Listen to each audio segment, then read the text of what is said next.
Ganga president ఇంటికి వెళ్ళి కాలు మీద కాలేసుకొని దర్జాగా తన సోఫాలో కూర్చుంటుంది. అది చూసిన ఇంకా అక్కడ ఉన్న ప్రెసిడెంట్‌కి అయితే చాలా కోపం వస్తుంది. గంగని అలా కాలు మీద కాలేసుకొని తన ఇంట్లో కూర్చోవడం చూసి, "నీకు ఎంత ధైర్యం? నా ఇంట్లోనే కాలు మీద కాలేసుకొని కూర్చుంటావా?" అని చెప్పి అనగానే గంగ ఇలా అంటూ ఉంటుంది. "ప్రెసిడెంట్ గారు కాళ్ళు నొప్పి పుడుతున్నాయి. అందుకే కాలు మీద కాలేసుకొని కూర్చోవాల్సొస్తుంది" అని చెప్పేసి హుందాగా సమాధానం అయితే ఇస్తూ ఉంటుంది. ఆ మాటలు విన్న ప్రెసిడెంట్‌కి అయితే మండిపోతూ ఉంటుంది. అసలు ఇక తను ఏం మాట్లాడుతుందో ఏమో తెలియదు కానీ, గంగా మాటలు విన్న ప్రెసిడెంట్‌కి చెమటలు పట్టేస్తూ ఉంటాయి.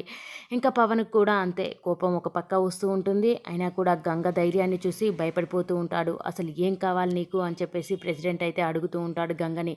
అప్పుడు గంగ వెంటనే "నా ఆస్తులు" అని చెప్పేసి అనగానే ఒక్కసారిగా షాక్ అయిపోయి ప్రెసిడెంట్ అలా చూస్తూ ఉండిపోతాడు. చూసి మళ్ళీ "ఏంటి? ఏమడుగుతున్నావు?" అని చెప్పి అంటూ ఉంటాడు. "అన్యాయంగా మా దగ్గర దోచుకున్న ఆస్తులు మొత్తం తిరిగి మావి మాకివ్వాలి" అనగానే ఇంకా ప్రెసిడెంట్ అలాగే చూస్తూ షాక్‌తో చూస్తూ ఉండిపోతాడు.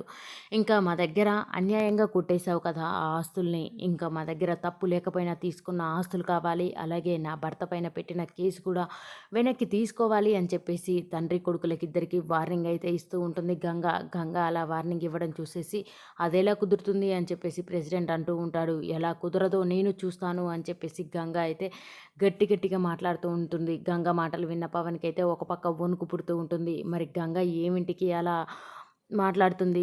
పవన్‌కి సంబంధించిన ఏ వస్తువులు గంగ దగ్గర ఉన్నాయి? ప్రెసిడెంట్‌కి సంబంధించిన ఏ డాక్యుమెంట్స్ గంగ దగ్గర ఉన్నాయి? అనేది నెక్స్ట్ సీన్‌లో చూద్దాం. ఎందుకంటే దొంగతనంగా వెళ్ళిన గంగ, గంగాధర్ ఇంకా పాండు వీళ్ళందరూ మహేషు వీళ్ళందరూ కలిసి ఇంకా అక్కడ ఏదో ఒకటి సంపాదించారు. అదేంటి అనేది నెక్స్ట్ సీన్‌లో చూద్దాం. ఈ వీడియో గనుక మీకు నచ్చినట్లయితే please do subscribe. Thank you for watching.